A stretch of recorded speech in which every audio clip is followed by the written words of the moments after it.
আজকে direct action day, আজকের থেকে শুভ সূচনা শুরু হলো। আমরা কি করব? বাংলার মাটি থেকে জিহাদি শক্তিকে উপড়ে ফেলে দেব।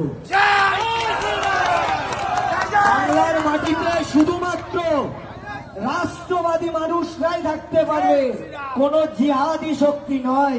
যারা ভারত মাকে নাম উচ্চারণ করতে কষ্ট হয়, ভারত মাকে নিয়ে কথা বলতে লজ্জিত হয়, যখন ভারত এবং পাকিস্তানের মধ্যে লড়াই হয়, যখন পাকিস্তানের গুণগান করে ফেলে।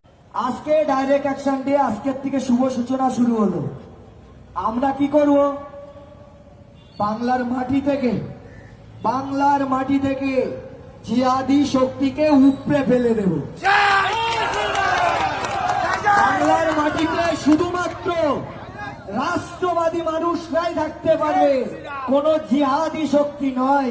যারা ভারত মাকে নাম উচ্চারণ করতে কষ্ট হয়, ভারত মাকে নিয়ে কথা বলতে লজ্জিত হয়, যখন ভারত এবং পাকিস্তানের মধ্যে লড়াই হয়, যখন পাকিস্তানের গুণগান করে ফেলে।